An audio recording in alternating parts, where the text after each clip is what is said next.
Oh, yeah, it's on the other side. Yeah, that's fine. Thank you. Perfect.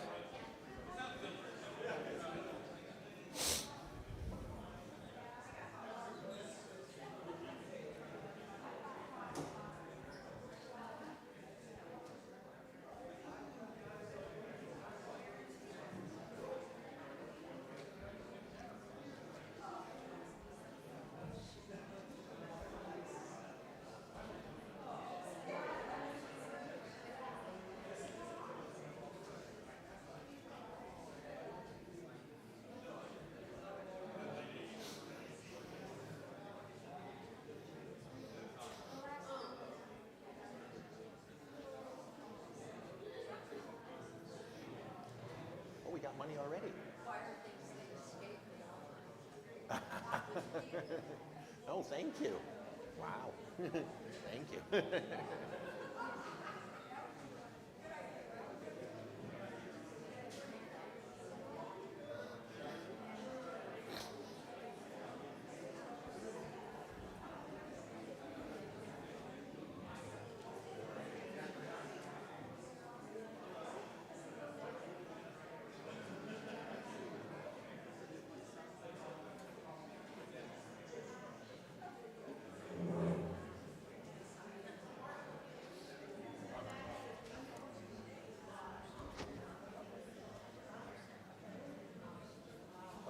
What's up? You want to say something before Shayna sings, or should she just go ahead? You should just, yeah, I mean, about the song. Yeah, I know. I didn't think of anything, so she should just go ahead. You can say something if you want. You should, no, yeah, she's going to say something. Oh, perfect. Yeah, perfect. Should we start? Yeah, let's start it.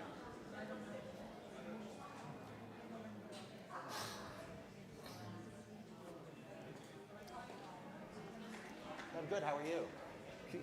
You look nice. Yeah.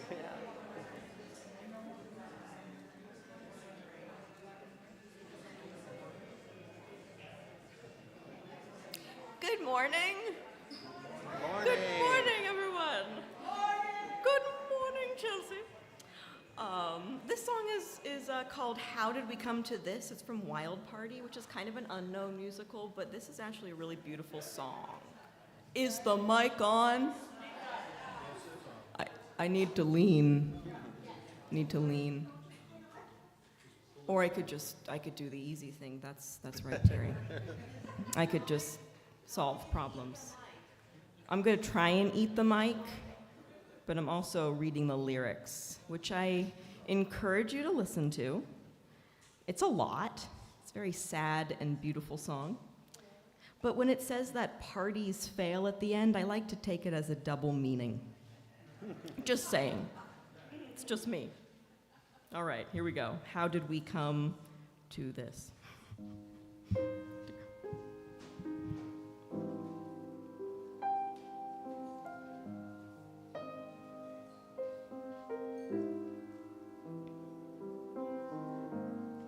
We're all so sure,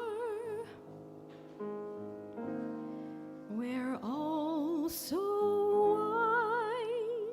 wise, no limits, no boundaries, no compromise,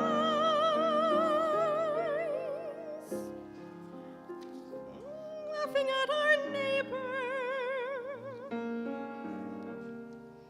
smiling through a hiss. How did we come to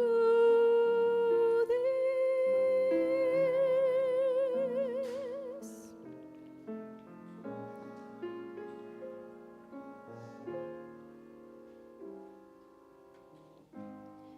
We're all amused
is running low and talk is growing cheap.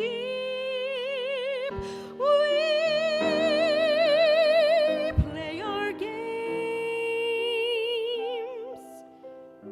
We place our bets. No witness, no weakness, and no regrets. Filling up with frenzy, killing with a kiss.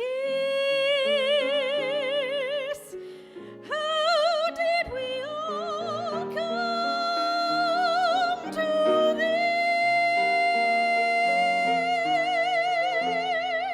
Time goes by, hope grows stale, people die, and parties fail.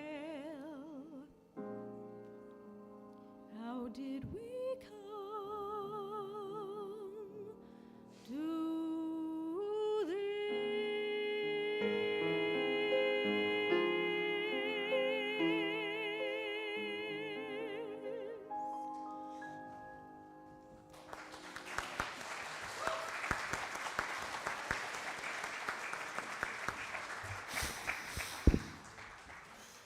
Thank you, Shayna. Welcome and good morning. Good morning. Welcome to Pacific Unitarian. It is so good to see you all here today, despite our cold auditorium one more time. I am pleased to say that we have Pastor Joshua Berg in the room. Well, we have made it through one heck of a beginning to 2025.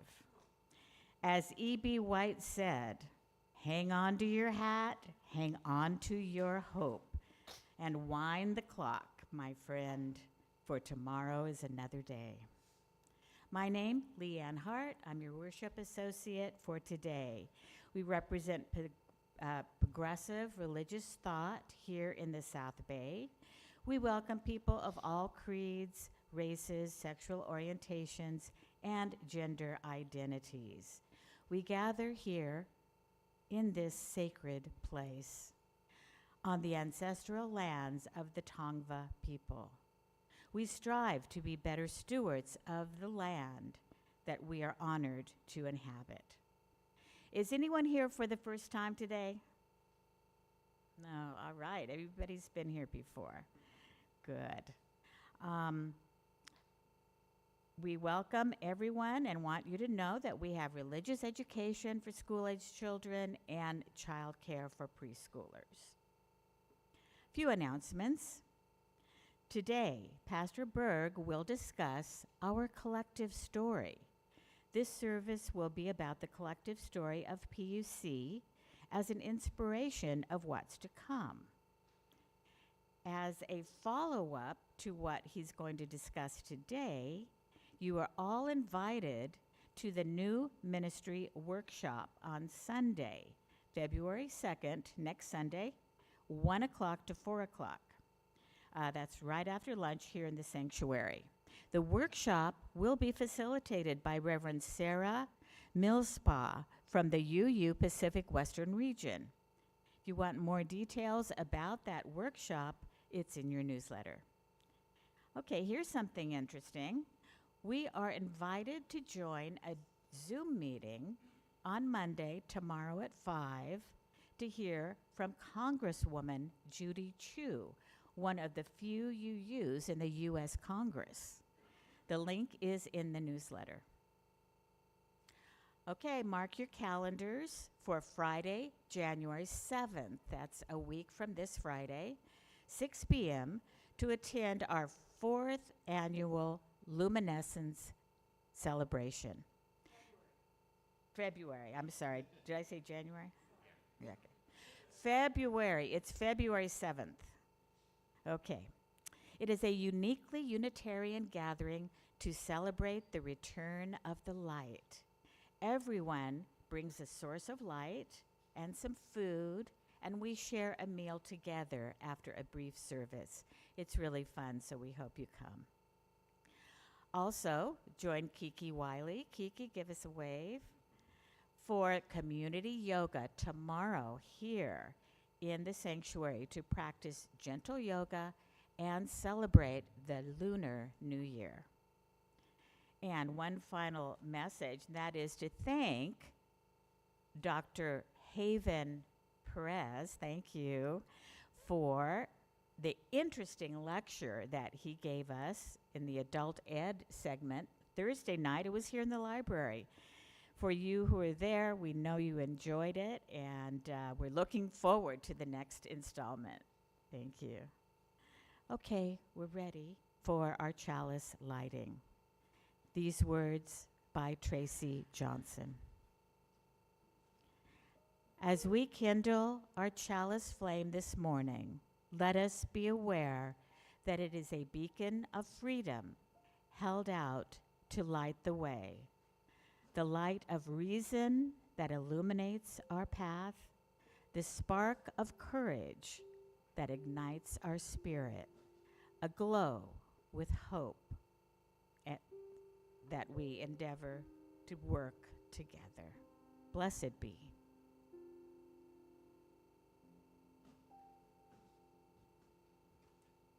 Thank you, Leanne. That was wonderful. Welcome and announcements. Good morning, everybody. Good morning. Thank you again for coming out on this cool day and with rain and everything. I appreciate you being here. Just a small note, the rule is no one can have a better hat than the minister. So, Rob, I'm just kidding. I'm just kidding. It's hat day. Put it back on. It's lovely.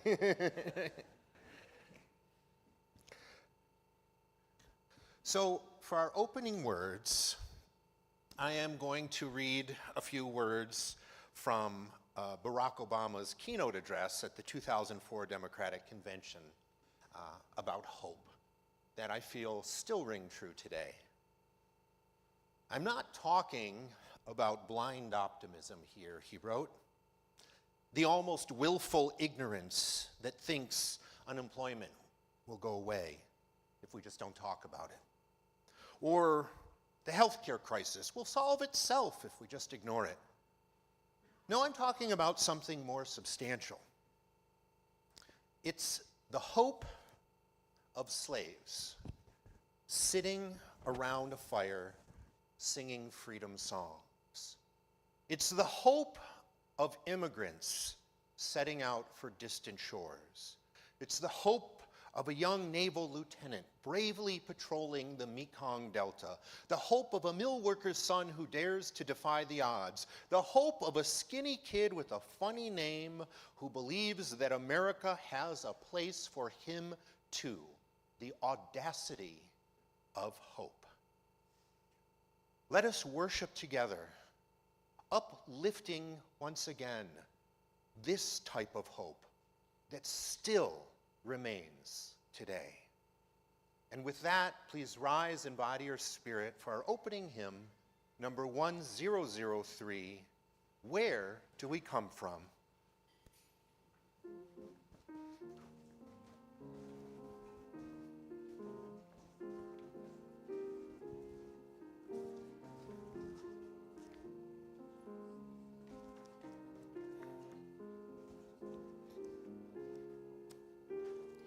Where do we come from? What are we? Where are we going? Where do we come from? What are we? Where are we going? Where do we come from? Where do we come from? Mystery, mystery. Life is a riddle and a mystery. Mystery, mystery. Life is a riddle and a mystery. Where do we come from? Where are we going? Where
mystery, mystery. Life is a riddle and a mystery. Where do we come from? Where are we going? Where do we come from? Where are we going?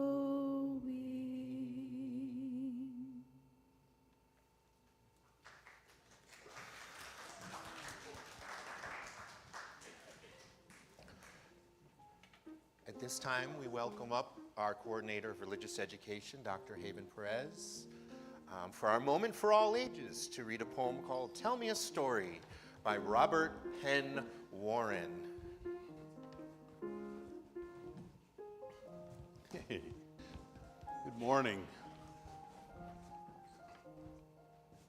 Good morning. You guys get closer to me.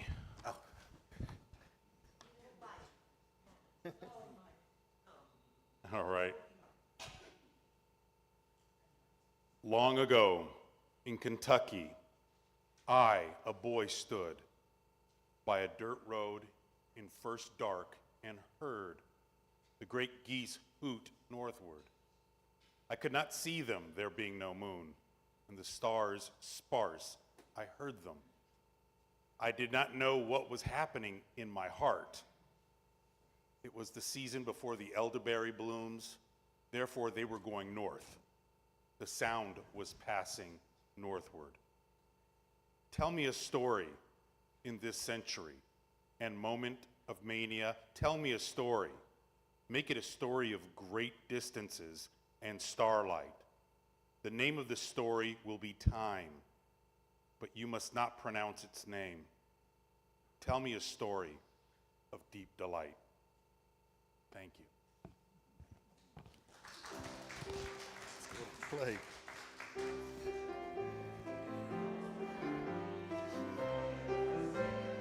Love surrounds you everywhere, everywhere you may go.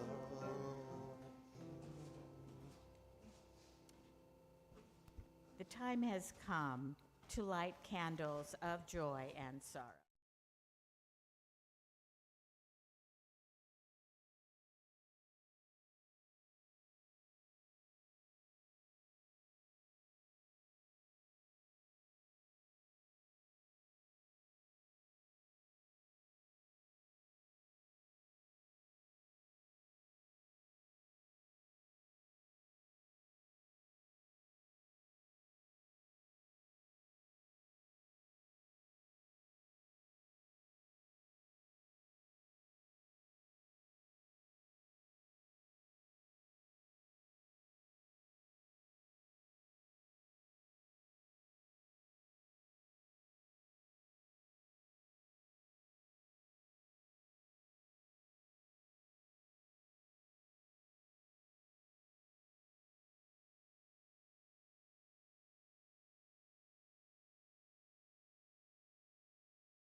to write down one moonshot.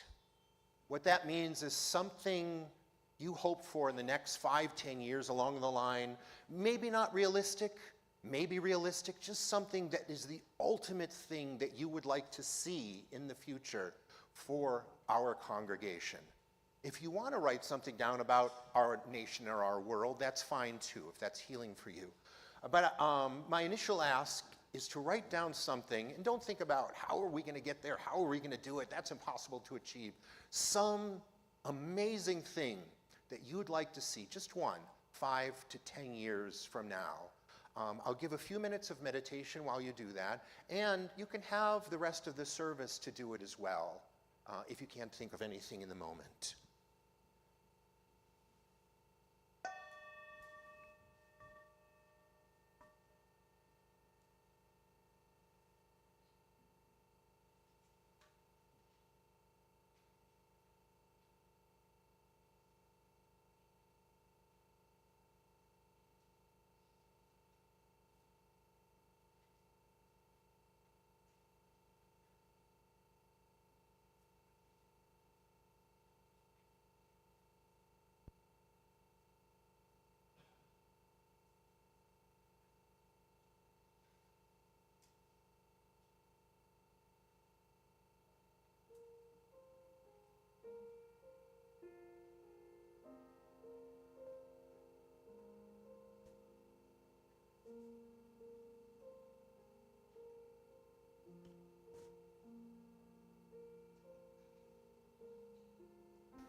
All right.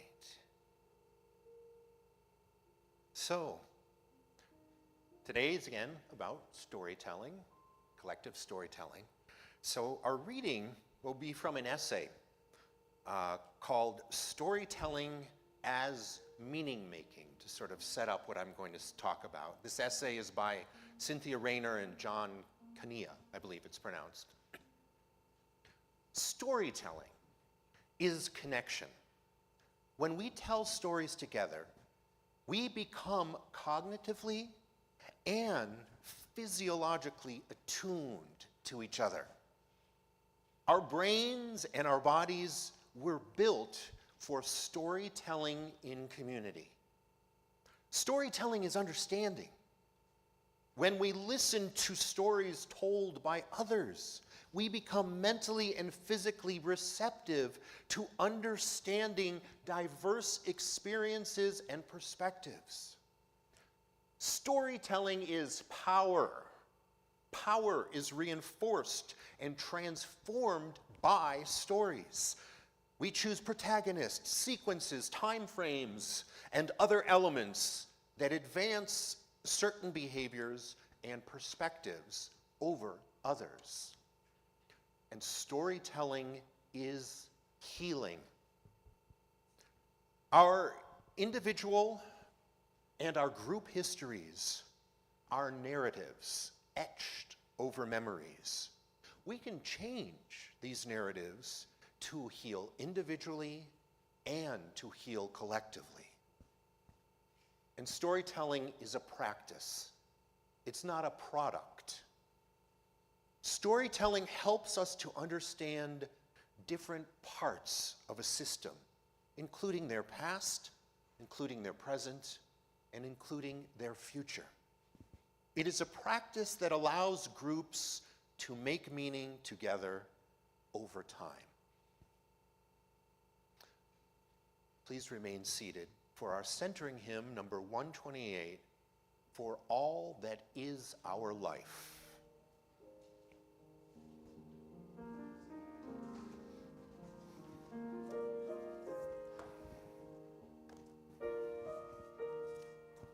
For all that is our life, we sing our thanks and praise. For all life is a gift which we are called to use to build the common good and make our own days glad.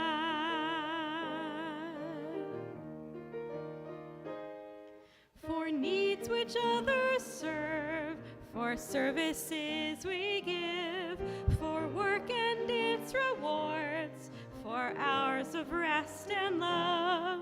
We come with praise and thanks for all that is our life.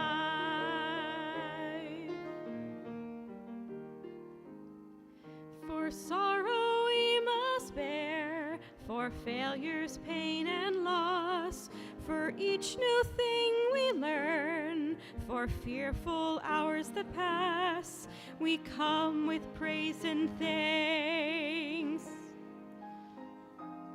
for all that is our life.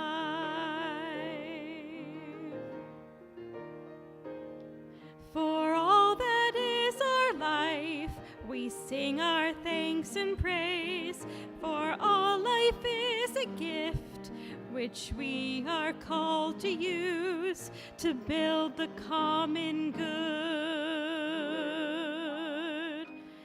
and make our own days glad.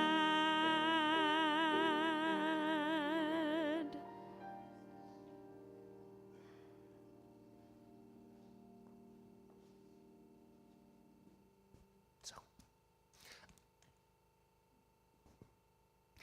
I began dating my wife right as her family was set to go on a cruise. And she invited me to go along. During the check-in process, before we actually boarded the ship, my wife's sister and brother-in-law, they started freaking out. Their young son, my wife's nephew, who was maybe 5 or 6 at the time, had disappeared. He was gone. They couldn't find him anywhere. And we all began calling his name, and we were looking around frantically and reported the situation to the authorities so they would start looking as well. It's before we even got on the ship. Yes. But before too long, luckily, my sister-in-law and brother-in-law, their names were called over the PA to come to a certain area where, sure enough, their son was waiting, having been found on the ship. This was an incredibly stressful embarkation, for the adults at least. For my wife's nephew, however, it was just the opposite. There was this beautiful runway this 5 or 6-year-old saw leading into the most amazing place he had ever seen. And he looked and he realized, my parents are busy with luggage and checking in. I don't want to bother them. So he decided to just go on ahead and explore the ship, check it out before everyone else. I mean, they'd be boarding it anyway, right? And he was awestruck by the sights and by the sounds, by the shiny objects and the large, glorious spaces, the colorful structures, and what looked to be, if you've ever been on a cruise trip, and as a 5 or 6-year-old, probably the most fun place ever.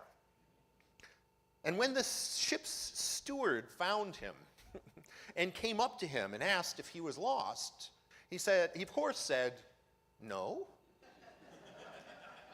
this is my ship. And the steward said, well, your parents are looking for you. So he said, my parents are lost. It's absolutely true. Yeah, that was an interesting trip. Told from many different perspectives. I was very anxious on that trip. I was with my wife's entire family, 20 or 30 people who I had never met. I was the only white person, which, growing up a sheltered white Jewish boy, made me a little bit anxious not to embarrass myself, not to embarrass my wife. But it turned out, there was mutual love from the get-go. And although, I was anxious the whole time, that precocious nephew that I was talking about, at the end of the trip, he said, at the end of the voyage, we interacted the whole time, and we got along wonderfully. In the end of the voyage, he came up to me and he said, Josh, are you a part of our family? All this time I was worried, and he just assumed that I was. So the same story told from different perspectives is something entirely unique. Individual stories from that trip, as I said, vary. They vary greatly, and they can be both positive and negative. But when you include the collective stories of the group that took that trip, a master story unfolds that is multifaceted, that is deeply meaningful, and that serves to connect us, even to this day, almost 30 years later, as a family. The author, Chimamanda Adichie, the Nigerian author, talks about not only the limits of telling a single story, but the danger of telling a single story. See, without the collective stories of that trip, we might have ignored the real anxiety of some. We also might have ignored the wonder and the love that was also present. When we tell the story then of PUC, of our congregation, and we tell the story of our country, if we limit it to one perspective, if we limit it especially to the privileged perspective, we ignore so many other aspects and truths.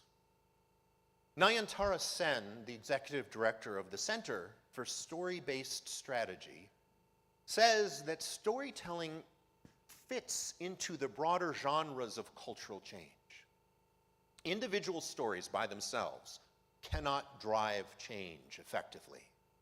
But when they are linked together, they can immerse us in new narratives that can shift culture in profound ways, powerfully. Sen goes on to say that storytelling is actually humanity's oldest technology to create social change. When we narrate our histories and we activate our imaginations, we foster a process of collective meaning making. The way we selectively choose information, the way we sequence it, the way we bound it, where it starts, where we end our story, and then use that interpretation to identify courses of action. That's how we do meaning making.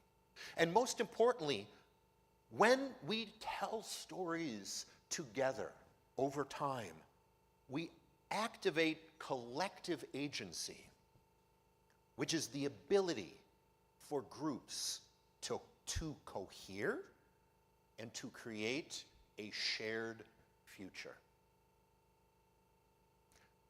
This also means that collective storytelling is a powerful tool and can be wielded for adverse effects if it's corrupted by harmful emotions like fear, as we have seen. Storytelling can be a deleterious force of mass delusion and paranoia, as much as it can be, if told with courage and honesty, a force to inspire and to motivate a revolution. I believe we can make sure it is the latter if we wield the power of storytelling with mindfulness and with care, and most vitally, if we realize that we, each and every one of us, decide how we narrate our stories. And thus, together, we craft the story of society. Now, at first, that idea, we narrate our own stories, it seemed to me a little mistaken. Because, well, things happen to us all the time that are beyond our control. Telling a story that I'm going to win the lottery will not result in me winning the lottery. Telling the story, they're not mutually causal. Telling the story that our country will never fall to fascism doesn't magically make that true. And telling false stories, lying narratives about our past, telling false stories about our past exploits, like the mistaken idea that slavery was not the foundation of our economic system, for instance, It doesn't all of a sudden make them true. So what then does it mean that we choose how to narrate our stories if we can't always decide what's going to happen? When we choose how to narrate our stories, it means that although what happens in our lives is beyond our control, beyond our complete control, and often beyond any control at all, we do absolutely control how we frame and how we process and how we communicate and how we make meaning from what actually happens in our lives.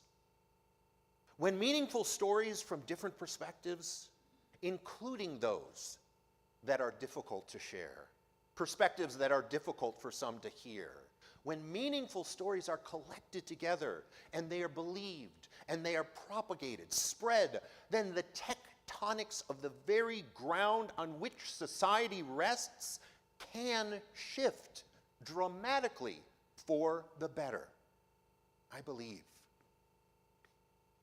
So what is the secret then to proper framing, to proper processing, to proper communication and proper meaning making of stories? Is there a secret to doing it? I don't think there is any easy method. Certainly not one way. The very same incident told as a story of contamination or despair or loss, that very same story can be re-narrated as a story of redemption and adaptation. It can be done so when the author of that narration takes agency. This is what we did. And when they weave together the tragic and the redemptive, they look at both the good and bad and weave them together with courage and with authenticity. One leading to the other, one affecting the other, how meaning was made from one to the other. And this doesn't rewrite away any struggle. There's still a struggle. But when there's agency, when there's first-person meaning found and made in and through whatever that struggle is, then that story, that narrative of the struggle becomes one of healing rather than one of destruction and despondency and despair. The psychologist Jonathan Adler puts it this way: the objective facts of our lives, they are what they are. But the stories are about where we draw the connection between things, where we parse the chapter breaks of our lives. And those acts are narrative acts, not historical acts. And the way we do that can have big implications for our well-being. How we tell our stories has implications for what people are feeling right now and our ultimate well-being. The story of the Holocaust, for instance, it includes millions being killed. It also includes Hitler's defeat at the hands of the Allied forces. Where we end the story, how we connect the chapters, makes a difference to how society ultimately processes that story. And please don't misunderstand my metaphor. Just tell them I'll call them later. Sorry.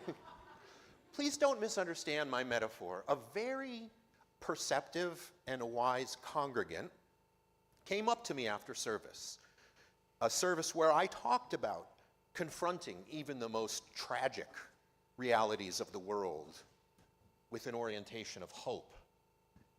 And they asked if I would have given that same sermon in 1933, just before Hitler became Chancellor of Germany.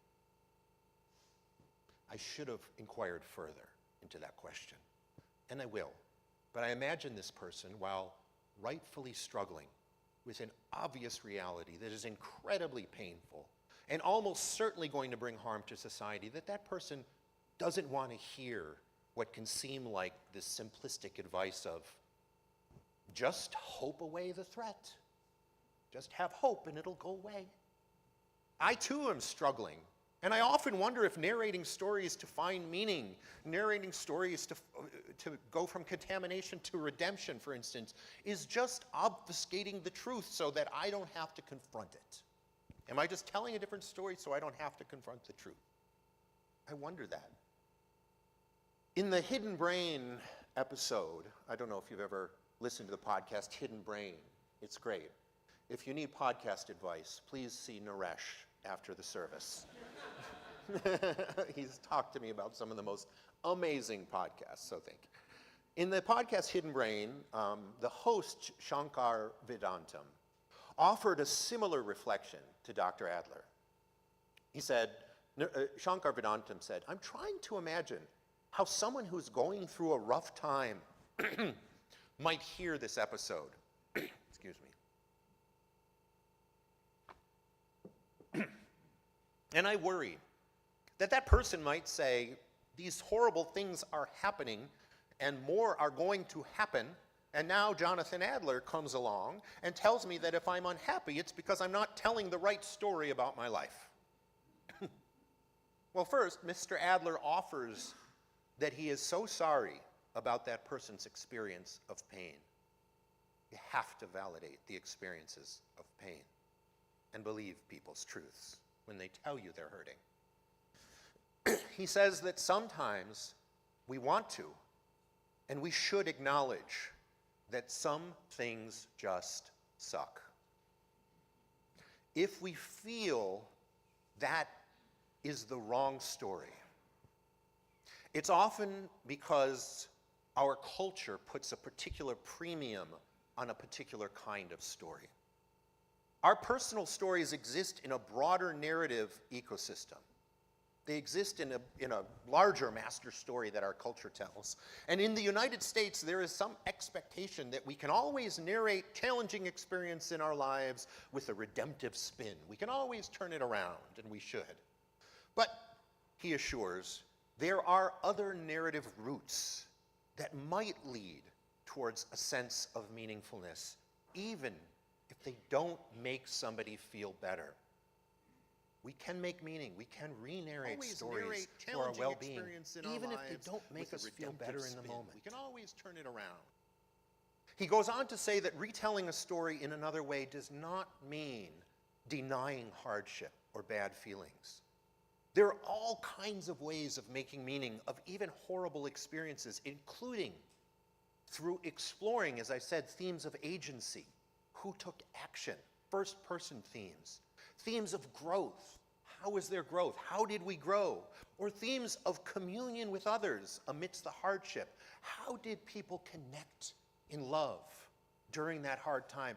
What did they do together to take action and take risks to make the world better?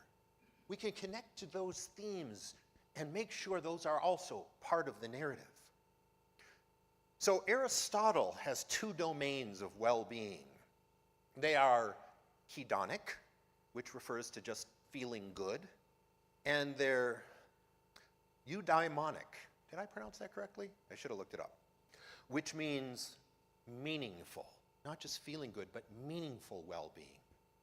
So when, as is often the case, telling a redemptive story with agency and communion that makes us feel good is just not possible, we can still think through the hardest parts of our lives to find some meaning. Even if the meaning doesn't ultimately feel good in that sort of happy, hedonistic sense, it is still incredibly worthwhile. So as we continue to build this community at PUC, in the face of unfortunate realities in our nation, I'm thinking not just about narrating our story up to now. Originally, I was going to talk about our story up till now, and we will talk about that. But also, I'm more interested about telling the story to come. I would venture that the lessons of storytelling are just as healing when thinking not about the past, but about the future. Another wise congregant asked me, we have many very wise congregants who bring questions to me after, which I very much appreciate. After my sermon about taking steps on a path into the unknown, ask me if that means, well, is positive visioning then an act of futility? We're stepping into the unknown. Is visioning useless? Well, if we're undertaking it with toxic positivity, under the false assumption that if we envision it, there is no way that it can't happen, yeah, then it can be useless. It can even be harmful. However, I believe that if we envision things we want to manifest with the caveat, with the understanding that although they may or may not come about exactly as we've envisioned them, the very act of visioning, the very act of thinking positively about the future, of narrating possible stories that center agency and that center courage, we can manifest strength of spirit. We can change our spirit thinking about things realistically, which in turn will then bring about good things. They may not be the things we envision, but it will bring about good things we may not have anticipated, we may not have planned. We're reorienting our spirit towards the future by envisioning a host of wonderful things that could happen. The author Alain de Botton writes, "The difference between hope and despair is a different way of telling stories from the same facts." So I contend that even though we cannot predict the future, the difference between having hope and despair for our future is also narrating potential realities in different ways using the same facts. And to that end, I'm going to do a minor little improvisation right now. I asked you to write down those moonshots, those suggestions. These are possibilities for our collective future story, which we will narrate with agency, meaning-making, and communion with each other. And if you're willing to share, I'd like to read a few of them and sort of tell the story of our potential future. Raise your hand if you're willing to share. You're willing to share? Those suggestions. These are possibilities for, of course. Yeah, this is upside down. Oh, never mind. I got it.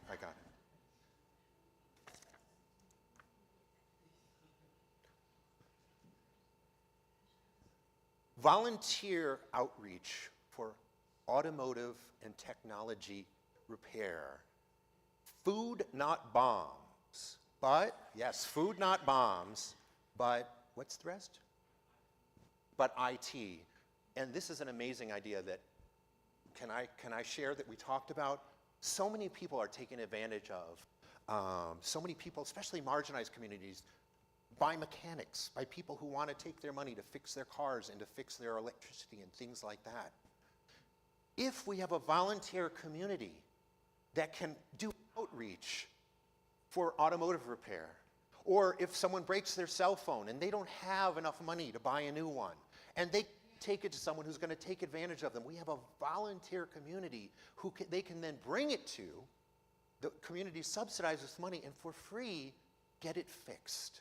This is a volunteer effort I had never considered till Jocelyn brought it to me, and it's such an amazing idea. That's a great story. Time exchange, exactly. Oh, yeah, I was hoping you would write them in English, but that's okay. I'm just kidding.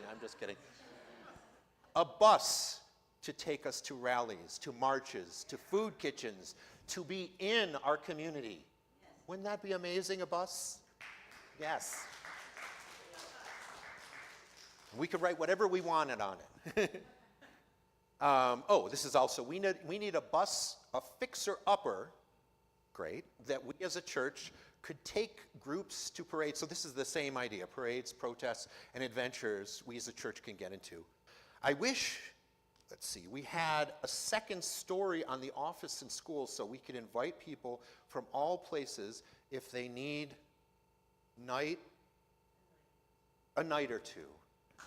So having more space here, bring people in, house people, growing our community physically for the greater social good. thinking about action right now that we could take to grow our community that we will be able to use for later action. Thank you. I would like to see our democracy survive. Yes. Our debt reduced and immigration problems resolved. Yes, thank you. That is amazing. Thank you. May all tribes of earth learn that peace yields prosperity and comfort. Amen. And I didn't read the rest of it. Is that there? Okay. May all tribes of earth learn that bears repeating. May all tribes of earth learn that peace yields prosperity and comfort. Amen. Building, there's another one. It had the same idea, building second stories over offices and libraries and classrooms to accommodate the activities and meetings that will come along with our enlarged congregation, including all the families. That seems to be in the air. Thank you. And this last one is very important too. And I only want to read a few. We don't have that much time, but I'm going to collect all of them. And I'm going to post them up so that we can all read them. And as we continue narrating our story and narrating our future story, think of moonshots. Think of amazing things to post up there. It doesn't have to be just now. You can write one later or tomorrow. There'll be a place to put it to inspire us, to feed our hope and our well-being as we read them and as we go into despair and we look at those things that we could conceivably do. And the last one is a country free of gun violence.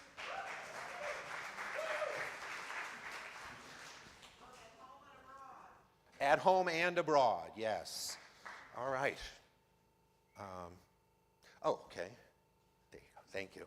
I'm going to try to ring this thing. There we go. It's now time for our offertory. In this time of threats and anxiety about what comes next, more than ever, we value the ability to come together, seek comfort in our community. Thank you for honoring your pledge so that our sanctuary can continue to thrive.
together in joyful thanksgiving